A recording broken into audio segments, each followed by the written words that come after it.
So Season 5 begins today then for our Mialbi team, and we will be kicking things off with 2 more matches in the Europa League, a league that we are currently sat 14th place in. I'm not even quite sure who we've got to play. Hold on, we can probably and should know this. It is AZ Alkmaar and Fenerbahce, 2 matches which arguably we're probably not good enough to win. But if we do manage to pick up, let's say, 3 points, we should, in fact, maybe, we might be good enough to just get through anyway to the playoffs. You never know. We've got 2 games to play. We are going to jump forward until the other side of those now. Obviously, transfer window hasn't opened yet, so no business has been done. But when we return after these 2 Europa League games, let's talk about what the plans are for Season 5. Is one of those plans to win the Europa League? It could well be. We have qualified. We've finished 6th place. We have picked up 2 more victories. We beat, obviously, AZ Alkmaar and Fenerbahce 4-1 against AZ and 3-2 against Fenerbahce. It does mean that we are through to the round of 16 in the Europa League. And whilst we're talking about European competitions, I mentioned this last episode that Helsingborg won the Europa Conference League a couple of seasons ago. That was also the same season I was confused how we managed to get into Europe. That's how we got into Europe. It was kind of addressed in the comments of one of the videos, but yeah, that's how we did it, just to clear that up. Speaking of Helsingborg, they did win the league last time around, but there was only 1 point in it, and that was not quite close enough for us to win the league. Obviously, we have qualified for the Champions League this time around, which is good. I think we've got to go through a couple of qualifying rounds, but not too many. This season, I want to win the league. I really want to win the league. Obviously, we did win it with Helsingborg, didn't we? Yeah, of course we won it with Helsingborg. We managed to do that twice and then left. I'd love to do it once with Mjällby before we leave as well. That'll be nice. And in order to help us possibly win the league, we've got about £1.5 million to spend in our transfer budget. But some transfers have already taken place. And we've lost a big-name player, but he has returned on loan. And that is Thierry Atangana, a player, I believe we signed him last season, if I'm not mistaken. He has been sold to Bayern, but has returned on loan for the season. He's gone for £2.2 million. I was planning on force playing Atangana this season, and then Bayern came in and went, we'll buy him. So £2.2 million, loan back for the season, and a 50% sell-on. I think it's good business. We might not be here by the time that kind of 50% actually comes into fruition, but there we are. We've got some money into the club. We've also sold some other players on free transfer. Theo Bergvall has moved over to Phoenix over in the States. Humberto Riveros has also left on a free transfer. He has gone back to his native Chile, if I'm not mistaken. He has. Andreas Peterson has moved over to Hammarby on a free transfer. A player that basically, he just kind of got loaned out lots and lots and never actually played for us. And Emil Henriksson has moved over to Norrköping on a free transfer. A youngster who maybe he might get some game time there, who knows. 4 players have joined the club. We've already seen one of them, and that's Atangana, returning on a loan spell. Lewis Hall has joined the club. He was released from Helsingborg at the end of last season. We actually brought him in before the last 2 Europa League games, which he did play and get an assist in. He's joined on a free transfer. I love the fact that he's Swedish and still hasn't got a cap for them, though. That's quite funny. And then we've gone big. And it might have been a mistake. We spent £1.1 million on a 20-year-old Brazilian centre-back called Brunel. He is signed from Grêmio. He's arguably not good enough right now. He is one for the future, but we might need to lock him in for this season, maybe next season, to try and get that development sped up a little bit quicker. Because £1.1 million, a lot of money to spend. As is £2.6 million, but I feel like we've got ourselves a very good player and one for the future, but also one for them very much right now, and that is Arsene Manusharayan, might be his name. He's a 23-year-old Armenian international with 52 caps, can play as a centre-back, central midfielder and right-back if needed. Obviously, he's going to be a centre-back for us. He has cost a lot of money, £2.6 million, but I think he's good. I think we've got ourselves a very good player, and he's from an unfashionable footballing nation, which I do love to sign a player from one of those. And that is our transfer business so far. Looking at the tactics, we are going to be locking in Giwa. Yes, as a centre-back. I'm not sure whether this is a good idea, but because we've got Atangana returning to the club, Bayern want him to play as a left-back. I want him to play as a left-back. It means Giwa needs to play somewhere else. Giwa can play as a centre-back, but he's just not quite good enough. So we're going to try and force him there. Don't know whether this is a good idea, because he's technically our 4th best centre-back. But we've got Molnar, we've got Manusharayan. Still probably not right, is it? And we've got Dranikov, who I keep looking at Dranikov going, do I still need him at this club? He's a weird position. He's a weird shape. I don't really know. But Giroud, I'm going to try and turn into a centre-back because I feel like he fits that mould slightly better than a full-back. And that is all we are locking in. Actually, if we do a very quick best 11, this is what they recommend. So Gilbert is our left back. We've got Dranikov and Manu Sharayan in central defence. Josiclay as our right back, Rafin Ibrahim as our defensive midfielders, Hidalgo, who spent last season out on loan, and he's actually getting quite good. So spent a season at Varno playing 15 times. I think he probably is our best left winger, which is good. And he's still a little baby at 19 years of age. And Ricardo, who we signed last season, and we couldn't play him, can now be played. He's also unhappy, I think, because I didn't sign any decent coaches yet. But Ricardo, high hopes for Rui Ricardo. Right, lots and lots of talking has already happened so far in this season. Let's jump forward to the end of the transfer window. We've still got some money to spend, and we probably will do that. Or maybe we won't. I haven't bought anybody else into the club. We have, however, got rid of a whole bunch of players. Barasanti, that's his name, a player who I signed last season because of Ricardo. He's moved on, which was the plan all along. He's gone over to Como for £73,000. He's already scored 5 goals in 7 games for them. He was rubbish for us. Admittedly, he did only come off the bench 4 times. Other things probably worth mentioning, Brunel has gone out on loan to Östersund on a loan until the end of the season, which I think is going to be good for him. We've sold Mikael Olsen and Rasmus Fagerstrom. They're going to get round to playing them. And then just every single player that you could think of has gone out on loan. I don't think there's a huge amount of players here who are players that I've brought in. Keita is one of them. But I think most others have just come through the youth intakes over the last few seasons. No one's really standing out. Leon Schmidt as well. Yeah, he's an Austrian that I brought in. Going out on loan to AIK is going to be quite good, I think, for him to get some football. But that's pretty much it. Oh, and Strauss. Strauss also came from Zams, and he's also gone out on loan. But yeah, we've done just lots and lots of loan players. We've got obviously still got our same transfer budget. Our wage budget is the same. We've got £30,000 a week that we are not spending, but I'm okay with not spending that. We have, obviously, already played some games in the Swedish Cup. We got to the quarterfinals and got knocked out by Landskrona. In the Europa League, we are into the quarterfinals. So, we didn't go into the knockout round. We did go into the round of 16, where we beat Karabag 5-0 on aggregate. So, a 3-0 and a 2-0 win, which is always good for the coefficients. I don't think we're going to get too much further. Sporting are obviously a good side. Looking at everyone left in the competition, we are clearly the worst team in this. So, I'm not expecting to get beyond this point. We might be able to sneak past Sporting, but once we do that, we'll inevitably play Atalanta, Roma, Bayer, Chelsea, Monaco, Villarreal. I mean, we'll play one of the other 6. That's how these competitions work, and they'll probably beat us. So we'll see how things go. Speaking of seeing how things go, this is the prediction for the season at 5th place, which is also quite high up in the table. I'm surprised we're that high up, but okay, we did finish 2nd last season. It does make a bit more sense. I've just seen as well, Juan Davis is the best. He's amazing. He was never this good. He was never this good at Helsingborg, right? And we sold him for £21,000. He's then played regular football for 4-5 seasons, and he's turned into an absolute ridiculous goalkeeper. Why did we not get this Juan Davis at Helsingborg? Anyway, it doesn't really matter. We actually, is that our Ricardo? We've got a player in the Dream 11. We've got a player in the Dream 11. Said is not ours, as you know, he's at Hacken. I'm assuming Dago is also at Hacken. We have a player in the Dream 11. Our 2 best players are going to be Ajaman Badu. Okay, fair enough. I mean, he's very good, but he's not what I was expecting. And Rui Ricardo, because he's literally one of the best strikers in the league. Right, we are going to jump forward. We are sticking with Gewa in defence. We're going to jump forward then to the midway point of the season. See how things have gone on. I expect we are going to get knocked out of the Europa League, but we will have to see.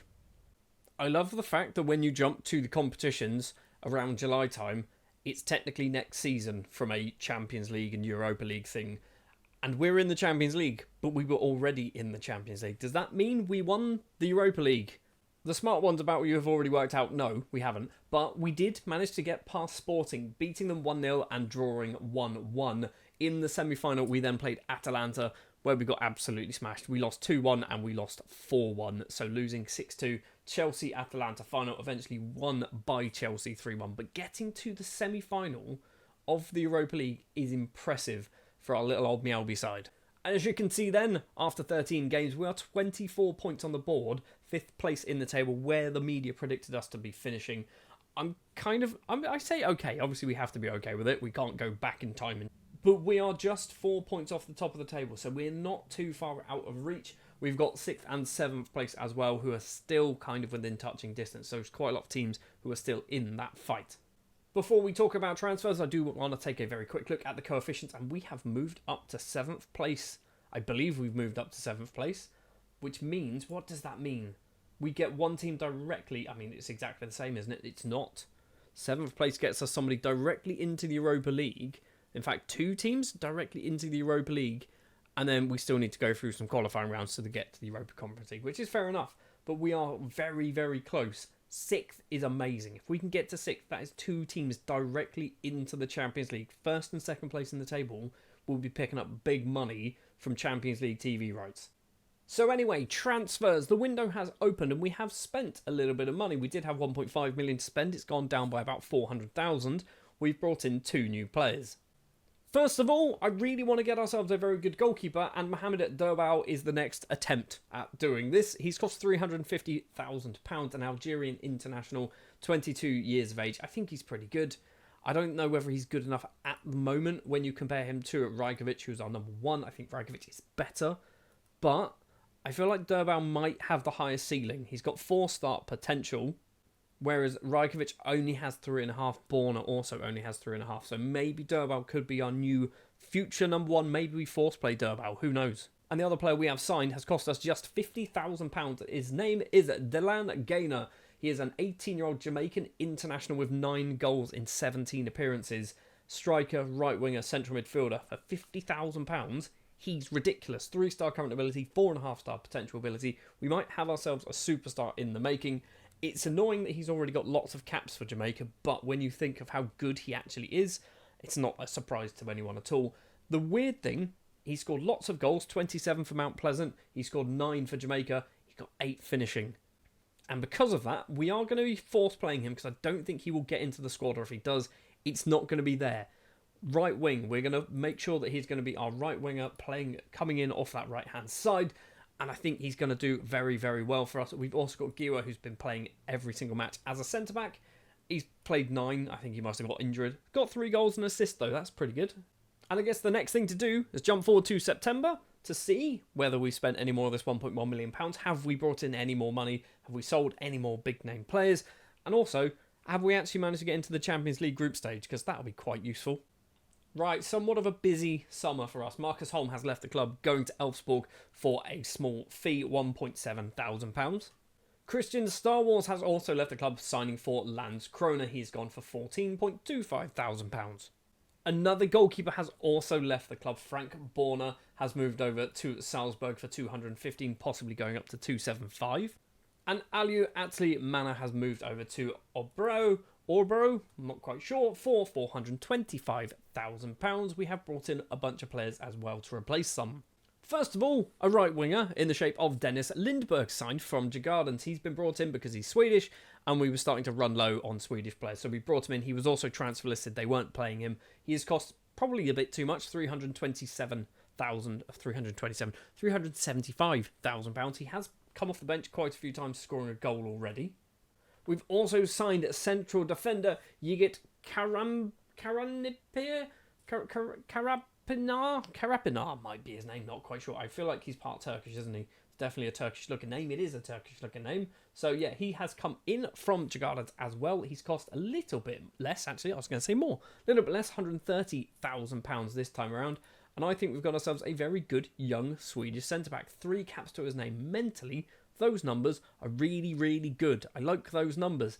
Technically, they're a little on the low side, but I'm hoping his mental numbers drag him through and he turns into a really good footballer. And the final player we have brought in is Jerry Kalu, a 20-year-old Nigerian international, left winger, right winger, maybe a striker if he fancies it. He has come in from Lobi Stars. In fact, he's not come in from Lobi Stars because he was released. His contract expired. We picked him up on a free transfer. And I think Jerry Kalu might be one of those players that we need to start thinking about. Do we play him? Do we put him in that attacking midfield role in the middle? Then we've got Gaynor on the right. We've got Kalu in the middle. And we're building kind of this weird super team of obscure nations of football just around the world. Right now, I think we're going to stick with Gaynor and Giwa, though. Giwa has come back from an injury, and I think he's gone back out on another injury, potentially. So he needs a rest. He's played 18 times now, scoring 3, getting 2 assists. Gaynor on that right-hand side, 4 goals in 9 starts, 1 assist as well. So he's actually looking real good, getting better as well. Lots of numbers or lots of arrows going upwards. Fixtures, what's going on? Well, we've been knocked out of the Champions League, unfortunately losing to Porto 6-0 on aggregate, but it does mean we move into the Europa League, which is fine, because we should be good enough to win quite a few games in the Europa League.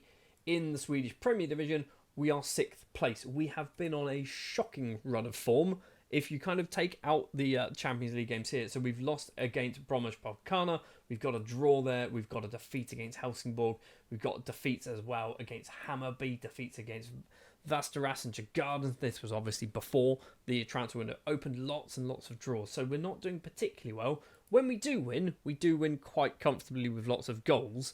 But yeah, we are dropping points, not in good places, not in good ways either. So just taking a quick look then at the Europa League matches that we're going to be playing. We've got Partizan, Ferencváros, Karabag, PSV, Panathinaikos, Austria, Vienna, AEK and Lille. So I'd like to think we should be good enough to get through this group stage, similar to last season, finishing in the top 8. That would be really good. I think we should be able to beat Partizan, Ferencváros, Karabag, Panathinaikos, and Austria, Vienna. I think we should be good enough to beat those. PSV, I think, might be a struggle. AEK, we should win that one. Lille, we probably will lose that one. So I think we're in a good position for the Europa League this time around. There were a bunch of loan deals as well that went on, by the way, that I just kind of didn't really mention. Frolkin's gone on loan to Sirius.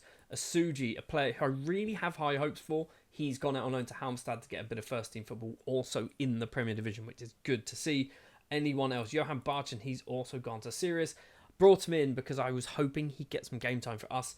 It's just not panning out. He's moved on loan to Sirius in the Premier Division. So we're getting some of these players going out, playing first-team football in the top flight of Sweden, which is good. Just a shame that we kind of wasted some money on some of them. Frolkin's still good. He just never gets in our starting 11, does he? Poor guy.